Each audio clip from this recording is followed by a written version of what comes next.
Assalamualaikum warahmatullahi wabarakatuh. Innal hamdalillah nahmaduhu wa nasta'inuhu wa nastaghfiruh wa na'udzu billahi min shururi anfusina wa sayyiati a'malina. May yahdihillahu fala mudilla lahu wa may yudlilhu fala hadiyalah.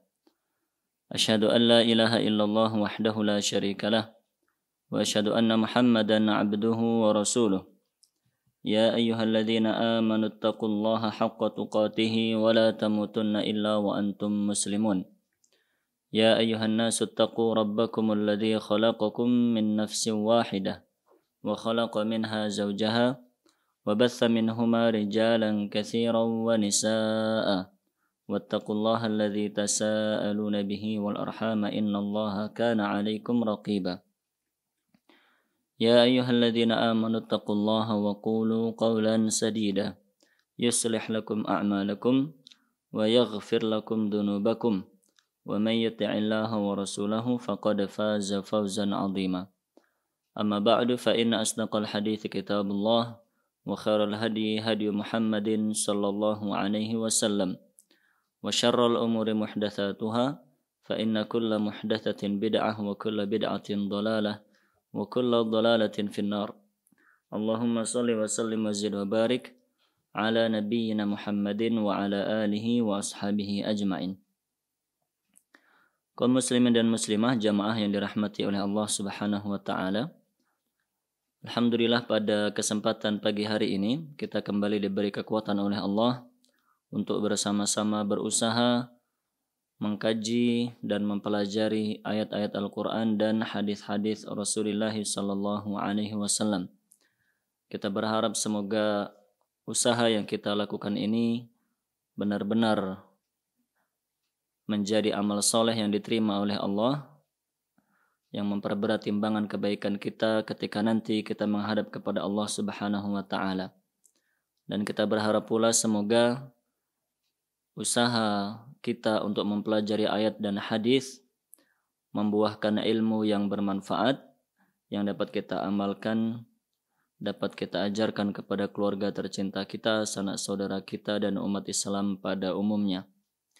Nah, kita melanjutkan pembahasan tentang hadis-hadis terkait adab dan akhlak. Insyaallah pada pagi hari ini kita akan mengkaji tentang berbakti kepada orang tua. Kita akan membaca ayat-ayat dan hadis berkaitan dengan perintah Allah dan perintah Rasulullah sallallahu alaihi wasallam kepada kita semuanya untuk berbakti kepada orang tua. Nah, berbakti kepada orang tua merupakan hal yang sudah sangat sering kita dengar, sangat sering disampaikan oleh para asatidah, disampaikan oleh khotib, disampaikan oleh penulis-penulis, dan hampir semua orang-orang yang diberi kesempatan oleh Allah untuk menyampaikan kebaikan tidak pernah lupa untuk menyampaikan kebaikan yang satu ini, yaitu agar kita senantiasa berbakti kepada orang tua kita. Namun tentunya kewajiban kita sebagai seorang mukmin dan mukminah adalah untuk senantiasa mengingatkan satu dengan yang lainnya, mengingatkan diri pribadi tentang segala hal yang diperintahkan oleh Allah Subhanahu wa taala agar kita senantiasa mengingat perintah-perintah tersebut dan tidak pernah meremehkan atau bahkan melupakan perintah-perintah tersebut. Naam. Maka perintah Allah berkaitan dengan birrul walidain, berkaitan dengan berbakti kepada orang tua, merupakan perintah yang sangat besar. Oleh karena itu dalam banyak ayat Allah Subhanahu wa taala menyebutkan perintah untuk berbakti kepada orang tua ini setelah Allah menyebutkan perintah untuk beribadah kepadanya. Dalam banyak ayat Allah berfirman dengan makna yang mirip. Allah Subhanahu wa taala berfirman, "Wa qadha rabbuka alla ta'budu illa iyyah wa bil walidaini ihsana." Dan Tuhanmu memerintahkan kepadamu agar jangan kalian beribadah melainkan hanya kepadanya saja dan Tuhan memerintahkan kepadamu agar berbuat baik kepada orang tua. Ayat yang senada dengan ayat tersebut difirmankan oleh Allah Subhanahu wa taala dalam banyak ayat dari kitab suci Al-Qur'an, menunjukkan bahwa perintah ini adalah perintah yang sangat penting. Oleh karena itu, kita harus senantiasa mengingatnya, dan salah satu usaha kita agar terus mengingat perintah ini adalah dengan terus mengingatkan diri kita masing-masing dan mengingatkan saudara-saudari kita tentang perintah ini. Begitu pula para salaf dan para ulama rahimallahul jami' begitu perhatian dengan hal yang satu ini, sehingga Al-Imam Al-Bukhari misalnya dalam kitab sahih beliau, dalam kitab Al-Adab, bahwa di antara pembahasan yang beliau sebutkan dalam Sahih Bukhari adalah berkaitan dengan adab dan akhlak. Dan ternyata yang paling pertama kali beliau jelaskan dalam bab itu adalah yang berkaitan dengan berbakti kepada orang tua. Begitu pula hal yang sama beliau lakukan ketika beliau menulis Al-Adab Al-Mufrad. Kitab Al-Adab Al-Mufrad, dalam kitab itu beliau kumpulkan hadis-hadis yang berkaitan dengan adab dan akhlak. Dan ternyata yang pertama kali beliau bahas adalah berkaitan dengan berbakti kepada orang tua. Dan contoh-contoh yang lain yang sangat banyak, yang itu semuanya menunjukkan bahwa begitu pentingnya bagi kita semuanya untuk memperhatikan perintah ini. Nah, dalam bab ini penulis menyampaikan beberapa hadis, kurang lebih ada 5 hadis. Insyaallah kita mencoba untuk membacanya satu persatu. Yang pertama, an Abdullah bin Mas'ud radhiyallahu an. Dari Abdullah bin Mas'ud radhiyallahu anhu qala, beliau mengatakan, sa'altu Rasulullah sallallahu alaihi wasallam, aku bertanya kepada Rasulullah sallallahu alaihi wasallam, ayyul a'mali ahabbu ilallah, amalan apakah yang paling dicintai oleh Allah Subhanahu wa taala? Qala, Rasulullah sallallahu alaihi wasallam menjawab, as-salatu ala waqtiha, melaksanakan salat pada waktunya. Qultu thumma ayyun, kemudian aku bertanya lagi, lalu apa lagi setelah itu wahai Rasul sallallahu alaihi wasallam? Qal, beliau menjawab, thumma birrul walidain, kemudian berbakti kepada kedua orang tua.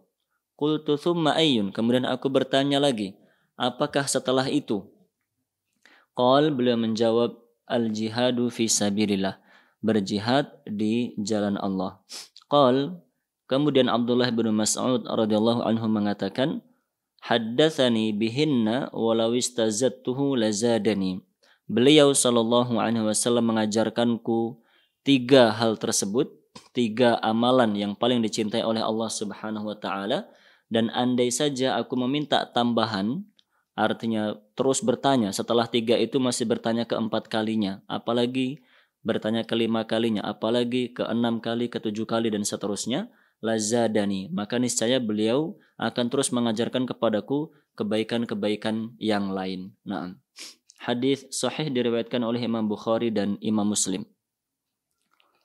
Kemudian hadis yang kedua, an Abi Hurairah radhiyallahu anhu qol, dari Abu Hurairah radhiyallahu anhu, beliau mengatakan, jaa rajulun ila Rasulillah sallallahu alaihi wasallam faqal, ada seseorang yang datang menemui Rasulullah sallallahu alaihi wasallam, kemudian dia bertanya, man ahaqqun nasi bihusni sahabati, siapakah orang yang paling berhak untuk aku pergauli dengan baik, aku perlakukan dengan baik?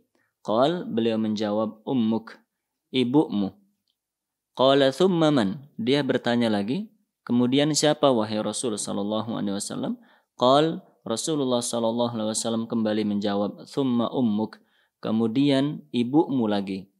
Qala thumma man, dia bertanya lagi, lalu siapa lagi? Qal, Rasulullah sallallahu alaihi wasallam kembali menjawab, thumma ummuk, kemudian ibumu. Qala thumma man, kemudian dia bertanya ke-4 kalinya, lalu siapa wahai Rasul sallallahu alaihi wasallam? Qal, beliau menjawab, thumma abuk, kemudian bapakmu. Hadis sahih riwayat Imam Bukhari dan Imam Muslim. Nah, kemudian hadis yang ketiga, an Abi Hurairah radhiyallahu anhu anin Nabi sallallahu alaihi wasallam qala, dari Abu Hurairah radhiyallahu anhu, dari Nabi sallallahu alaihi wasallam, beliau bersabda, "Raghima anfun, thumma raghima anfun, thumma raghima anf."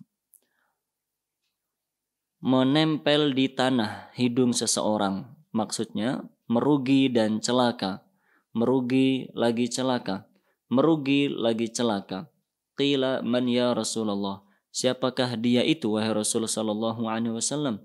Qal, maka beliau menjawab, man adraka abawaihi 'indal kibar, ahadahuma aw kilaihima falam yadkhulil jannah, yaitu orang yang menemui kedua orang tuanya, mendapati kedua orang tuanya di usia senja, di usia lanjut, baik salah satu ataupun dua-duanya, falam yadkhulil jannah, namun dia tidak masuk surga. Hadis riwayat Imam Muslim. Kaum muslimin dan muslimah dirahmati oleh Allah Subhanahu wa taala. Dalam hadis-hadis tersebut di atas, Rasulullah sallallahu alaihi wasallam menjelaskan bahwa beliau sallallahu alaihi wasallam memerintahkan kepada kita untuk senantiasa berbakti kepada kedua orang tua kita. Diterangkan dalam buku ini, makna berbakti kepada orang tua adalah al-ihsanu ilaihima, berbuat baik kepada keduanya, biqaraimil aqwali wal af'al, yaitu dengan semua ucapan dan tindakan yang baik, minat ta'ah, yaitu tunduk dan patuh kepada keduanya, wat tawadu', merendahkan diri di hadapan keduanya, wal khidmah, membantu meringankan pekerjaan keduanya, wal infaq alaihima, dan memberi nafkah, memberikan harta kita kepada kedua orang tua kita, wajtinabu ma yashuqqu alaihima, dan menjauhi segala hal yang memberatkan, menyulitkan, menyusahkan kedua orang tua kita, minal aqwali wal af'al, baik berupa perkataan maupun tindakan. Itulah arti berbakti kepada orang tua, yaitu kita melakukan kebaikan-kebaikan kepada orang tua kita. Apa saja bentuk kebaikan itu, baik dengan lisan kita, baik dengan tindakan kita, bahkan dengan hati kita. Artinya ketika kita berbakti kepada orang tua, maka hati kita pun harus penuh dengan kebaikan-kebaikan terhadap orang tua. Kita berhusnudzon kepada orang tua, kita memuliakan, kita menghormati, kita mencintai orang tua. Artinya tidak termasuk birrul walidain.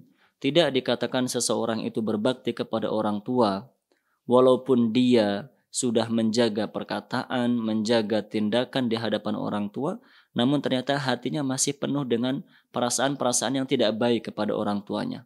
Ada rasa dendam, wal'iyadzubillah. Ada rasa su'udhan kepada orang tua, wal'iyadzubillah. Ada rasa hasad, iri dan dengki kepada orang tua, wal'iyadzubillah. Maka jika kita ingin menjadi seorang anak, putra maupun putri yang berbakti kepada orang tua kita, yang harus baik semuanya. Lisan kita baik ketika berkata-kata, tindakan kita baik, begitu pula hati kita dipenuhi dengan kebaikan terhadap orang tua kita. Nah, pelajaran-pelajaran yang dapat kita ambil dari beberapa hadis yang tadi kita baca bersama. Yang pertama yaitu khassa Rasulullah sallallahu alaihi wasallam as-salata liwaqtiha wa birral walidain wal jihad fi sabilillah bikauniha ahabbal a'mali ila Allah. Dalam hadis yang pertama tadi, yaitu hadisnya Ibnu Mas'ud radhiyallahu an, ketika beliau bertanya, amalan apakah yang paling dicintai oleh Allah? Maka ternyata Rasulullah sallallahu alaihi wasallam menyebutkan 3 amalan yang paling dicintai oleh Allah Subhanahu wa taala. Yang ini harus kita jadikan poin dan hal prinsip yang harus senantiasa kita ingat. Amalan ini yang paling dicintai oleh Allah Subhanahu wa taala, kita berusaha semaksimal mungkin untuk mengerjakan 3 amalan tersebut sehingga kita menjadi hamba-hamba yang beruntung. Yaitu beliau menyebutkan 3. Yang pertama, salat tepat pada waktunya. Kemudian berbakti kepada kedua orang tua, dan yang ketiga adalah berjihad fi sabilillah. Kenapa demikian? Kenapa 3 amal itu yang disebutkan oleh beliau? Penulis mengatakan di sini, li'annaha unwanun ala ma siwaha minat ta'at. Karena 3 amalan itu adalah pokok dari amal-amal soleh yang lainnya. Faman hafadha 'alaiha hafadha 'ala ma siwaha. Maka siapa yang bisa menjaga 3 amal tersebut, dia akan bisa menjaga amal-amal soleh yang lainnya. Wa man dayya'aha kana lima siwaha adya'. Namun siapa yang tidak bisa menjaga 3 amalan tersebut, maka dia akan menjadi orang yang menyia-nyiakan amalan-amalan yang lainnya. Nah, artinya bahwa amalan pertama yang disebutkan oleh Rasulullah Sallallahu Alaihi Wasallam dalam hadis itu adalah kita melaksanakan sholat tepat pada waktunya. Artinya itu menjadi amalan yang menjadi simbol utama hablun minallah, hubungan kita kepada Allah Subhanahu wa Ta'ala. Jika kita bisa menjaga sholat kita, maka semua amalan-amalan kita dengan Allah, amalan-amalan yang hanya Allah dan kita saja yang tahu tentang amalan tersebut, maka insya Allah akan menjadi baik. Jika kita bisa menjaga sholat kita, dan itu merupakan simbol utama hablun minallah, hubungan kita dengan Allah, maka insya Allah kita pun akan bisa menjaga amal-amal soleh yang lainnya yang hanya diketahui oleh Allah dan kita saja. Ketika kita bisa menjaga sholat, maka insya Allah kita pun akan menjadi hamba yang bisa menjaga puasa kita. Amalan puasa yang tahu hanya Allah dan kita saja. Ketika kita bisa menjaga sholat, maka insya Allah kita akan bisa menjadi hamba yang bisa menjaga keikhlasan kita. Keikhlasan yang tahu hanya Allah dan kita saja. Ketika kita bisa menjaga sholat, maka kita bisa menjadi hamba yang benar-benar hanya mentauhidkan Allah saja. Artinya kita berbuat baik kepada Allah Subhanahu wa Ta'ala dengan benar-benar mentauhidkan Allah Subhanahu wa Ta'ala. Kemudian amalan yang kedua yang beliau sebutkan tadi, yang kita bahas pada kesempatan kali ini, yaitu berbakti kepada orang tua. Itu adalah simbol hablun minan nas, simbol kebaikan kita ketika kita bermuamalah, berinteraksi dengan sesama umat manusia. Jika hak yang sangat besar ini bisa kita tunaikan, maka hak-hak yang lainnya pun bisa kita menunaikan dengan baik insyaallah ta'ala. Jika kita bisa menjadikan birrul walidain sebagai hak besar yang kita tunaikan, maka hak orang lain pun akan bisa kita tunaikan. Hak tetangga bisa kita tunaikan. Karena kita hak yang lebih besar saja bisa kita tunaikan. Maka insya Allah hak yang di bawah itu bisa pula kita tunaikan.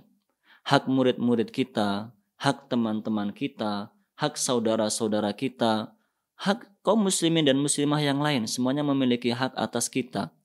Dan itu semuanya akan menjadi ringan dan mudah untuk kita tunaikan, atau kita bisa diberi kemudahan oleh Allah Subhanahu wa Ta'ala untuk menunaikan semua hak itu semuanya, jika kita terlebih dahulu sebelum itu menjaga dan menunaikan dengan baik hak orang tua kita. Namun sebaliknya, jika hak yang sangat besar ini, yaitu hak orang tua, tidak bisa kita tunaikan atau kita tidak menunaikannya, kita menyepelekannya, meremehkannya, bahkan menyia-nyiakannya waliyadzubillah, maka pasti hak-hak lain yang lebih kecil dan lebih rendah dari itu akan lebih mudah untuk kita sia-siakan, akan lebih mudah untuk kita langgar. Kepada orang tua saja kita berani misalnya, apalagi kepada teman sendiri. Kepada orang tua saja kita berani, apalagi kepada saudara muslim dan muslimah. Kepada orang tua saja kita menyia-nyiakan hak beliau berdua, apalagi kepada tetangga dan seterusnya. Demikian disampaikan oleh penulis di sini. Nah, kemudian yang kedua kata beliau, al-muhafadhatu ala birril walidain amrun lazimun mutakarrir. Menjaga ketaatan kepada orang tua adalah hal wajib yang terus-menerus berkesinambungan, terus nyambung, tidak terputus-putus. La yasbiru ala muraqabati amrillahi fihi illal muwaffaqun. Tidak ada yang bisa bersabar untuk terus melaksanakan perintah Allah ini kecuali orang-orang yang diberi taufik. Walidzalik kana min ahabbil a'mali ilallahi azza wajalla. Oleh karena itu birrul walidain, berbakti kepada orang tua, menjadi amal soleh yang dicintai oleh Allah Subhanahu wa Ta'ala. Maksudnya begini, bahwa berbakti kepada kedua orang tua itu tidak seperti sholat fardu 5 waktu. Kalau sholat fardu 5 waktu, waktunya jelas. Subuh jam sekian sampai sekian, duhur jam sekian sampai jam sekian, asar demikian, maghrib isya pun demikian, jelas waktunya. Ketika kita sudah menunaikan sholat subuh, walaupun tersisa waktu dari sholat subuh, maka kita sudah tidak lagi berkewajiban melaksanakan sholat subuh. Kita bisa menggunakan waktu itu untuk amal-amal soleh yang lainnya. Untuk berzikir, membaca Al-Quran, bersedekah, dan seterusnya. Bisa kita gunakan waktu itu untuk amal soleh yang lainnya. Artinya, ketika kita sudah tunaikan sholat subuh pada waktunya, selesailah amalan tersebut, dan kita tidak lagi diperintahkan untuk mengulanginya jika ibadah yang telah kita laksanakan benar-benar telah sah memenuhi syarat, kewajiban, dan rukun-rukunnya. Nah, berbeda dengan birrul walidain. Birrul walidain itu tidak mengenal waktu seperti ini. Birrul walidain itu terus mutakarrir, kata beliau, terus terulang-ulang, artinya berkesinambungan, nyambung terus. Artinya dalam waktu sehari semalam 24 jam itu tidak ada dijelaskan, tidak ada waktu kita itu wajib berbakti hanya dari jam 1 sampai jam 10 saja, misalnya begitu. Sisanya kita tidak wajib berbakti. Tidak demikian.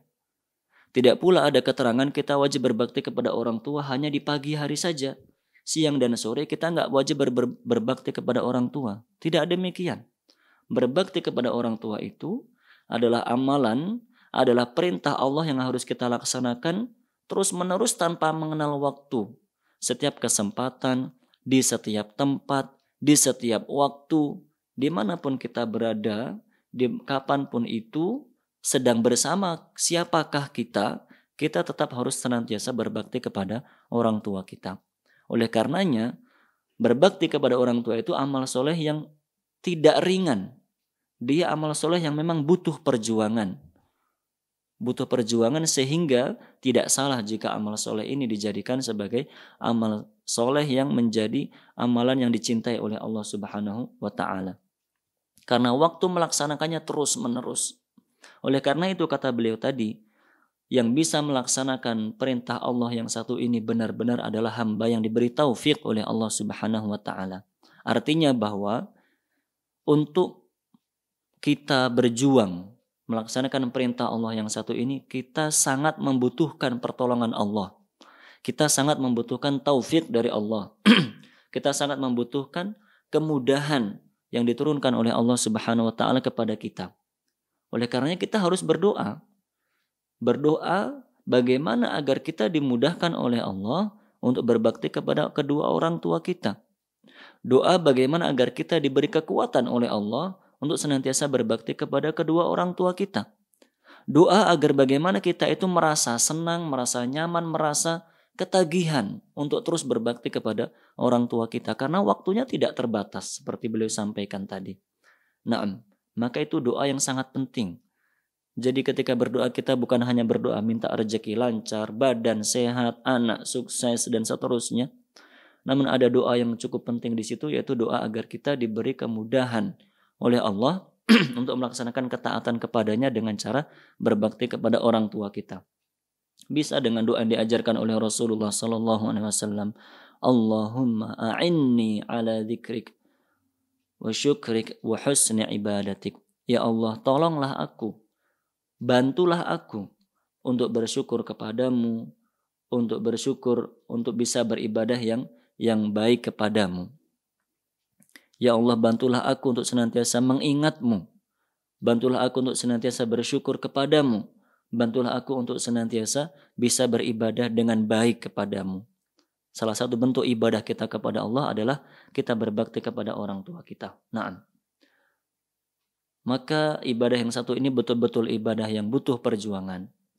Sehingga kita harus senantiasa mengingat perintah Allah bahwa ini wajib diperintahkan oleh Allah. Diperintahkan oleh Rasulullah SAW. Waktunya tidak terbatas sehingga kita harus terus dan terus berusaha melaksanakan perintah ini kapanpun dan dimanapun.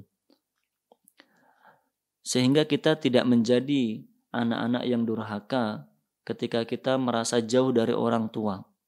Betapa banyak anak-anak yang mengira bahwa kewajiban berbakti ketika ada di dekat orang tua saja. Ketika ada di rumahnya orang tua, ia bertutur kata yang baik, bertindak yang baik. Tapi ketika berada di luar rumah orang tua, di tempat kerja, di tempat bermain, maka tidak lagi berbakti kepada orang tua. Ini merupakan kesalahan yang besar.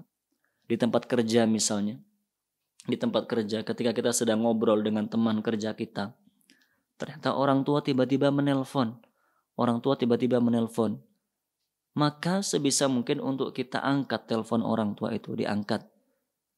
Dilayani apa yang diinginkan oleh orang tua kita. Jika menanya kabar disampaikan alhamdulillah kami dalam keadaan baik. Jika meminta bantuan maka dibantu semampu kita.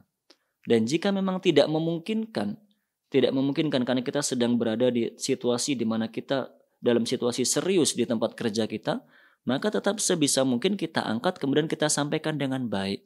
Mohon maaf Bapak Ibu, saya sedang rapat misalnya. Saya sedang ada acara penting. Nanti insya Allah saya telepon balik. Begitu, artinya tidak kemudian kita menutup saja begitu teleponnya, sehingga membuat orang tua kita merasa sakit hati atau merasa cemas dan seterusnya. Naam. Dan yang seperti itu sulit untuk kita lakukan. Kita merasa bahkan seringkali nas'alullah salamat al-afiyah. Kita seringkali merasa ketika bekerja ada telepon dari orang tua, atau bukan ketika bekerja, hanya ketika bermain saja, ketika sedang bersenang-senang sendiri, entah main, entah sedang makan-makan, entah apalah. Kemudian tiba-tiba datang telepon dari orang tua kita, kita merasa terganggu. Mengganggu saja, kan sedang asik, kan sedang main, kan sedang makan, kok mengganggu saja. Yang seperti ini sangat berbahaya. Naam, harus kita tinggalkan dan kita jauhi. Naam. Kemudian poin yang ketiga yang beliau sampaikan di sini, di antara poin yang dapat kita simpulkan dari hadis-hadis tersebut, lil al-haddul awfar minal bir. Ibu memiliki bagian yang lebih besar, memiliki hak yang lebih besar untuk kita berbakti kepada beliau. Lima laqathu min masyaqqatil hamli wal wad'i wal rada' wal khidmah. Karena ibu merupakan orang yang telah merasakan beratnya mengandung, beratnya menyusui, beratnya melahirkan, dan beratnya mengurus kita ketika kita masih kecil. Wa faidatu dzalik, faidah dari itu semuanya, al-mubalaghatu fil qiyami bihaqqiha. Maksudnya bahwa ibu memiliki hak yang lebih besar untuk kita berbakti kepada beliau, maka kewajiban kita adalah al-mubalaghatu fil qiyami bihaqqiha. Kita harus bersungguh-sungguh ketika melaksanakan haknya beliau, menunaikan hak beliau. Kita harus bersungguh-sungguh ketika berbakti kepada ibu kita. Wa anna haqqaha muqaddamun ala haqqi ghairiha 'inda tazahumil huquq. Dan bahwa hak ibu itu lebih didahulukan ketika ada hak-hak lain yang datang bersamaan. Nah, ini poin yang sangat penting. Bahwa antara kedua orang tua kita, ayah maupun ibu, maka hak yang lebih besar dimiliki oleh ibu kita. Ibu kita memiliki hak yang lebih besar untuk kita berbakti kepada beliau. Seperti hal itu disampaikan oleh Rasulullah SAW dalam hadis yang kedua tadi yang kita baca. Ketika ditanya oleh seseorang siapa yang paling berhak untuk aku perlakukan dengan baik, beliau mengatakan ibumu. Ditanya lagi kedua kali, dijawab dengan jawaban yang sama, ibumu. Ketiga kali pun jawabannya masih sama. Ibumu adalah orang yang paling berhak untuk diperlakukan dengan baik. Barulah keempatnya adalah ayahmu.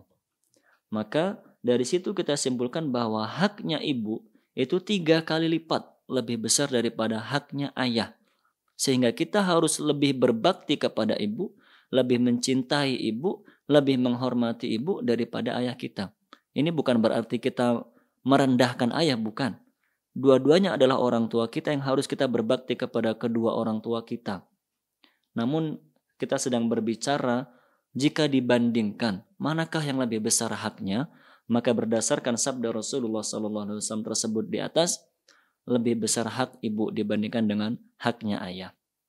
Maka kita sebagai anak ketika misalnya di satu momentum perintah ibu itu berbeda dengan perintah ayah, maka kita harus lebih memilih melaksanakan perintahnya ibu. Saya ulangi, ketika di satu momentum ada perintah dari kedua orang tua kita dan ternyata kedua perintah itu berbeda dan tidak bisa dilaksanakan dua-duanya, berdasarkan hadis tadi kita harus lebih taat kepada ibu daripada kepada ayah kita. Sekali lagi bukan dalam rangka menghinakan, merendahkan haknya ayah, tidak. Namun karena jika dibandingkan kedua orang tua kita, maka haknya ibu lebih besar daripada haknya ayah kita.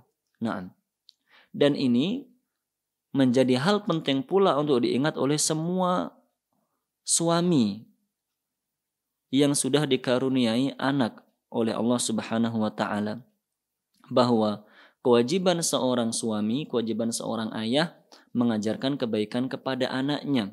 Dan di antara kebaikan yang harus diajarkan oleh ayah kepada anaknya adalah ayah itu harus menekankan, harus mengingatkan, harus mengajarkan kepada anak-anaknya bahwa haknya ibu mereka itu lebih besar daripada haknya dia. Saya ulangi, di antara hal yang harus diajarkan oleh seorang ayah kepada anak-anaknya adalah ayah itu harus mengajarkan kepada anak-anaknya bahwa haknya ibu mereka itu lebih besar daripada haknya dia. Itu harus diajarkan. Jangan malah sebaliknya. Seringkali atau kita melihat misalnya ada anak yang ingin bermain. Anak pamitan kepada orang tuanya ingin bermain. Bapak, ibu, ayah, ibu, saya ingin bermain ke rumahnya si A. Ayahnya membolehkan, ibunya ternyata melarang. Maka dalam momentum seperti ini, ayah harus ingat akan perintah Rasulullah SAW bahwa anak itu memiliki hak yang lebih besar, atau dia memiliki kewajiban yang lebih besar terhadap ibunya daripada kepada dirinya dia. Sehingga dia harus mengajarkan, nak, ikuti perintahnya ibu. Ayah mengizinkan, ternyata ibu melarang, maka taat kepada ibu. Harus diajarkan demikian agar anak itu tertanam dalam dirinya bahwa memang dia harus lebih memperhatikan haknya ibu daripada haknya ayahnya dia. Jangan sebaliknya. Nanti malah ayahnya bilang, sudah sana pergi saja nggak apa-apa. Nanti biar ayah yang bilang sama ibu. Ayah yang akan menghadapi ibu.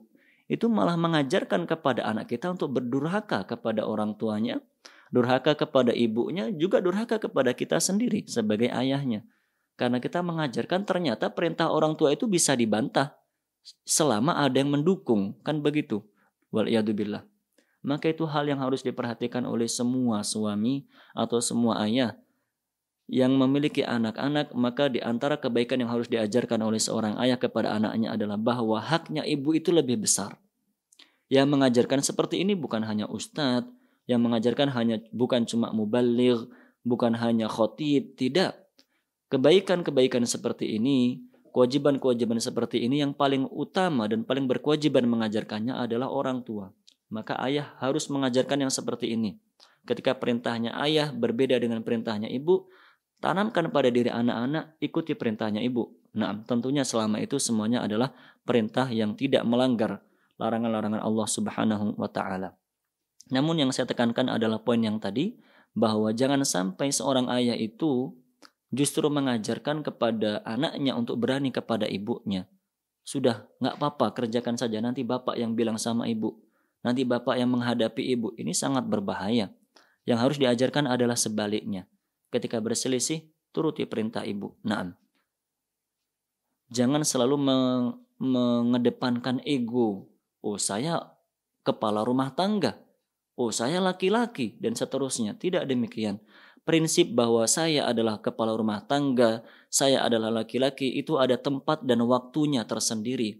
Namun dalam momentum-momentum tertentu kita harus mengingat bahwa haknya istri kita itu lebih besar dibandingkan hak kita yang ada di pundak anak-anak kita semuanya. Maka itu harus diajarkan kepada putra-putri kita. Nah, kemudian kata beliau, poin yang keempat yang kita simpulkan dari hadis-hadis tersebut di atas, birrul walidain au ahadihima inda kibarihima wa dha'fihima sababun lidukhulil jannah. Berdasarkan hadis yang ketiga tadi, kita menyimpulkan bahwa berbakti kepada kedua orang tua, baik dua-duanya maupun salah satunya, ketika telah menginjak usia senja, ketika telah mulai melemah fisiknya, maka itu adalah salah satu sebab bagi kita untuk masuk ke dalam surga. Faman qassara fi dzalik wa aqqahuma 'arrada nafsahu lil 'uqubah wa khaba wa khasira. Maka siapa saja yang menyia-nyiakan kesempatan itu, bahkan durhaka kepada orang tuanya, maka dia telah dengan sendirinya menghantarkan dirinya menuju kepada siksaan Allah dia akan menjadi orang yang khaba wa khasir, menjadi orang yang merugi dan sangat-sangat merugi di dunia hingga di akhirat. Nah, itu harus senantiasa kita ingat bahwa berbakti kepada orang tua adalah jalan menuju surga. Berbakti kepada keduanya dengan mengerjakan hal-hal yang membuat keduanya merasa senang dan menjauhi hal-hal yang membuat keduanya merasa tidak senang. Nah, dan betapa banyak kisah-kisah nyata telah disampaikan oleh orang-orang yang lebih berpengalaman dari kita, lebih senior usianya misalnya, lebih tinggi ilmunya dari kita. Betapa banyak beliau-beliau semuanya telah menceritakan kepada kita. Misalnya seorang yang alim, yang ilmunya begitu luas luar biasa. Bagaimana bisa mendapatkan ilmu sebegitu luas? Ternyata bekalnya karena beliau berbakti kepada orang tuanya, sering meminta doa restu kepada orang tuanya. Ketika hendak belajar, meminta doa restu kepada orang tuanya. Sehingga ketika dia diridhai orang tua, maka dia pun diridhai oleh Allah Subhanahu wa Ta'ala, sehingga mendapatkan ilmu yang begitu banyak, ilmu yang bermanfaat untuk diri beliau sendiri dan orang lain. Begitu pula betapa banyak orang-orang kaya misalnya, orang-orang yang misalnya pedagang yang sukses, saudagar kaya raya. Dari mana bisa mendapatkan rezeki seluas itu? Ternyata kuncinya adalah berbakti kepada orang tua. Orang-orang yang sukses, maksud saya adalah orang-orang yang diberi karunia oleh Allah dengan harta yang banyak, itu rata-rata adalah orang-orang yang berbuat baik kepada orang tuanya. Naam. Dan begitu pula hal-hal yang lainnya. Orang-orang yang senantiasa diberi karunia badan yang sehat, walhamdulillah. Kenapa bisa demikian? Karena ternyata dia adalah orang yang berbakti kepada orang tuanya. Orang-orang yang diberi karunia dengan putra-putri yang sukses, putra-putri yang soleh dan solihah. Dari mana datang karunia sebesar itu? Karena ternyata dia adalah seorang yang berbakti kepada orang tuanya. Dan begitu seterusnya. Kebaikan-kebaikan dunia dan akhirat itu sumbernya, di antara sumber utamanya adalah dengan kita berbakti kepada orang tua kita. Nah, kemudian dua hadis terakhir yang disampaikan oleh beliau dalam bab ini, yaitu an Abi Hurairah radhiyallahu anhu qol, dari Abu Hurairah radhiyallahu anhu beliau mengatakan, qala Rasulullah sallallahu alaihi wasallam, Rasulullah sallallahu alaihi wasallam bersabda, la yajzi waladun walidan illa an yajidahu mamlukan fayashtariyahu fayu'tiqah.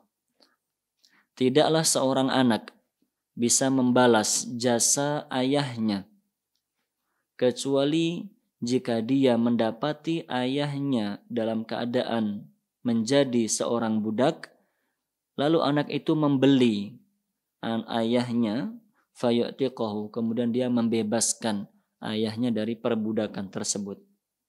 Hadis diriwayatkan oleh Imam Muslim. Hadis yang terakhir, an Abdullah bin Amr radhiyallahu anhuma, dari Abdullah bin Amr bin As radhiyallahu anhuma, beliau mengatakan, ja'a rajulun ila Nabi sallallahu alaihi wasallam fasta'dzanahu fil jihad.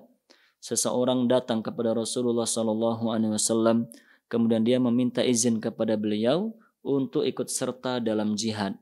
Faqal, maka Rasulullah sallallahu alaihi wasallam bertanya, ahayyun walidak, apakah kedua orang tuamu masih hidup? Qala na'am, dia mengatakan iya. Qal, maka Rasulullah sallallahu alaihi wasallam bersabda, fafihima fajahid, maka berjihadlah dengan berbakti kepada orang tuamu. Naam. Artinya, kerahkanlah seluruh tenagamu itu untuk berbakti kepada orang tuamu, untuk mencari ridho orang tuamu, maka itu sudah termasuk jihad.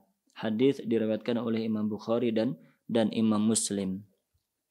Dari kedua hadis tersebut kita simpulkan beberapa faedah, di antaranya idhamu haqqil walidain ala waladihima. Ada keterangan dalam hadis yang keempat tadi menunjukkan bahwa hak kedua orang tua itu sangat besar di atas pundak putra-putrinya. Bihaitsu la yastati'u jazaa'ahuma, di mana seorang anak tidak mungkin bisa membalas kebaikan orang tuanya. Wala siyamal fa inna haqqaha a'dham. Terlebih lagi hak seorang ibu, yang mana hak beliau adalah lebih besar daripada hak ayahnya. Maka siapapun kita, bagaimanapun kita berusaha, tidak akan kita bisa membalas jasa-jasa ibunda kita. Naam. Yang kedua, 'alal waladi an yujahida nafsahu fi birri walidayhi bi badli malihi wa it'abi badanihi fi ridahuma.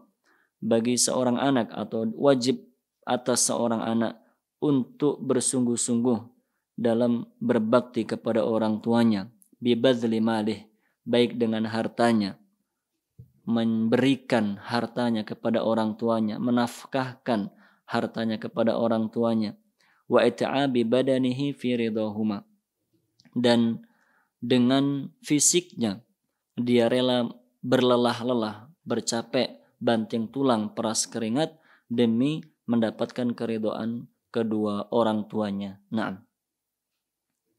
Kemudian yang ketiga, yahrumul khuruju lil jihad idza mana'a minhu al-walidani al-muslimani aw ahaduhuma. Diharamkan bagi seorang anak untuk ikut serta dalam jihad jika dilarang oleh kedua orang tuanya ataupun dilarang salah satunya. Li'anna birrahuma fardu ainin, karena berbakti kepada orang tua itu hukumnya fardu ain, wal jihadu fardu kifayah, sedangkan jihad itu hukumnya fardu kifayah. Naam. Dan yang terakhir, 'alal muslim an yas'ala ahlal ilmi 'anil afdal min at-ta'at 'inda ta'arudiha liya'mala biha. Bagi seorang muslim, hendaknya ketika dia ingin mengamalkan kebaikan-kebaikan, maka dia bertanya kepada orang yang lebih berilmu. Untuk apa? Agar dijelaskan mana yang lebih baik untuk lebih dahulu dilakukan, sehingga dia bisa mengerjakan amal soleh yang tepat, yang lebih dicintai oleh Allah Subhanahu wa ta'ala. Kaum muslimin dan muslimah dirahmati oleh Allah Subhanahu wa ta'ala. Dalam dua hadis terakhir tadi, Rasulullah SAW menjelaskan bahwa seorang anak itu bisa atau tidak akan bisa membalas kebaikan kedua orang tuanya. Adapun jika dia mendapati ayahnya menjadi budak, kemudian dia membeli dan membebaskannya, baru ketika itu dia dianggap cukup memiliki kebaikan yang besar kepada ayahnya. Namun terhadap ibunya dia tidak akan bisa membalas kebaikannya. Sehingga diriwayatkan dalam kitab para ulama, dikisahkan ketika Ibnu Umar radhiyallahu anhuma melihat seseorang yang menunaikan ibadah haji ataupun umrah dengan menggendong ibunya. Dia tawaf mengelilingi Ka'bah dengan menggendong ibunya. Sa'i antara Safa Marwa dengan menggendong ibunya, dan semua rukun-rukun haji dan umrah dilaksanakan dengan menggendong ibunya. Ketika ditanya apakah aku telah membalas kebaikan ibuku, beliau menjawab tidak. Walaupun hanya satu tetes air susunya pun kamu belum membalasnya. Masya Allah, karena begitu besar jasa orang tua kita, terlebih adalah ibu kita. Betapa banyak di antara kita yang sudah merasa berbakti kepada orang tua karena misalnya ketika orang tua telah mencapai usia senja, fisiknya lemah, kita merasa sudah membantunya, memenuhi kebutuhannya, membelikan ini dan itu, mengantar ke sini dan ke sana, memberi uang sekian dan sekian. Kita sudah merasa sebagai anak yang berbakti. Namun ternyata kita belum menjadi anak yang berbakti. Kenapa? Karena ketika kita melakukan itu semuanya, kita lakukan dengan hati yang penuh dengan keluh kesah. Kenapa harus begini? Kenapa orang tua saya harus sakit-sakitan? Seandainya orang tua saya sehat, saya tidak harus seperti ini. Kita mengeluh dalam hati kita. Atau bahkan ada perasaan, sudah kalau begini daripada menyusahkan saya, menyulitkan anak-anaknya, lebih baik orang tua cepat meninggal saja, wal'iyadzubillah. Bukankah demikian yang banyak terjadi di antara anak-anak? Berbeda dengan orang tua kita dahulu, ketika kita masih menjadi anak yang tidak tahu apa-apa, bahkan tidak bisa apa-apa, untuk memegang makanan sendiri tidak bisa, mencari kebutuhan sendiri tidak bisa, memenuhi kebutuhan kita sendiri tidak bisa, maka orang tua kita memenuhi kebutuhan kita, merawat kita, melayani kita dengan hati yang penuh dengan kasih sayang, hati yang penuh dengan harapan agar kita menjadi anak-anak yang soleh dan solehah, anak-anak yang berbakti kepada keduanya, yang taat akan perintah-perintah Allah, anak-anak yang sehat, anak-anak yang sukses dunia dan akhirat, dan seterusnya. Itu yang ada di hati orang tua kita ketika dahulu merawat kita semuanya. Adapun kita, betapa banyak di antara kita yang ketika merawat orang tua, hati kita isinya dengan terisi dan terpenuhi dengan keluh kesah, rasa tidak ikhlas, malas-malasan, rasanya ingin cepat biar meninggal saja orang tuanya dan seterusnya. Waliyadzubillah. Oleh karena itu, betul-betul kita harus menjadi hamba yang bersungguh-sungguh melawan hawa nafsu kita untuk bisa mengamalkan perintah Allah yang satu ini. Perintah berbakti kepada orang tua betul-betul adalah perintah yang sangat berat. Tidak mudah untuk dilakukan. Namun insya Allah jika kita diberi kemudahan oleh Allah, semuanya akan menjadi ringan. Agar kita diberi kemudahan seperti itu, kita harus senantiasa berdoa kepada Allah Subhanahu wa ta'ala. Naam. Dan seperti disebutkan dalam hadis yang terakhir tadi, bahwa ketika kita ingin mengerjakan amal soleh, dalam hadis tadi disebutkan berupa jihad fisabilillah, dan ternyata amal soleh itu berpotensi untuk mengurangi hak orang tua, maka kita harus lebih mendahulukan untuk menunaikan hak kedua orang tua kita. Misalnya kita ingin beramal soleh dengan mencari nafkah, kita ingin bekerja. Namun jika pekerjaan itu membuat kita tidak bisa berbakti dengan baik kepada orang tua kita, karena pekerjaan yang menghabiskan waktu, menghabiskan tenaga, menghabiskan pikiran, sehingga tidak sempat lagi untuk berbakti kepada orang tua kita, maka yang seperti itu lebih baik untuk kita jauhi, kita tinggalkan. Kita lebih memilih pekerjaan yang lain yang tidak menguras tenaga dan pikiran kita, sehingga kita masih bisa berkesempatan untuk berbakti kepada orang tua kita. Bukankah dalam hadis tadi disebutkan amal solehnya berupa jihad fisabilillah, itu adalah puncaknya amal soleh dalam agama Islam. Disebutkan dalam hadis dzarwatu atau dzirwatu sanamil Islam. Puncaknya, mahkotanya amal soleh dalam agama Islam itu adalah jika kita telah berjihad fisabilillah. Namun amal soleh yang begitu luar biasa pun tidak diizinkan oleh Rasulullah SAW untuk dilakukan jika itu bisa mengurangi haknya orang tua kita. Naam. Maka kaum muslimin dan muslimah dirahmati oleh Allah, demikian beberapa hadis yang kita baca bersama berkaitan dengan perintah-perintah Rasulullah SAW kepada kita untuk berbakti kepada orang tua. Maka semoga kita semuanya bisa terus-menerus mengingat perintah ini dan menjadikan perintah ini sebagai hal pokok yang harus kita laksanakan. Menjadikan orang tua adalah pihak yang kita prioritaskan dan kita utamakan dalam kehidupan kita, menunaikan hak-hak keduanya dengan semaksimal mungkin dan berusaha untuk menjauhi hal-hal yang membuat keduanya menjadi sedih, menjadi tidak nyaman dan seterusnya. Semoga Allah Subhanahu wa taala memberi kemudahan kepada kita untuk menjadi hamba yang demikian. Kita bisa memahami apa yang telah kita baca, kemudian bisa pula kita menjadi orang-orang yang melaksanakan perintah-perintah ini dan mengajarkan kepada orang lain. Na'am. Wallahu a'lamu bishawab. Ada pertanyaan enggak, Mas? Baik. Atas segala kekurangan kami mohon maaf yang sebesar-besarnya. Subhanakallahumma wa bihamdika asyhadu an la ilaha illa anta astaghfiruka wa atubu ilaik. Sallallahu ala nabiyyina Muhammadin wa ala alihi wa ashabihi ajma'in. Assalamualaikum warahmatullahi wabarakatuh.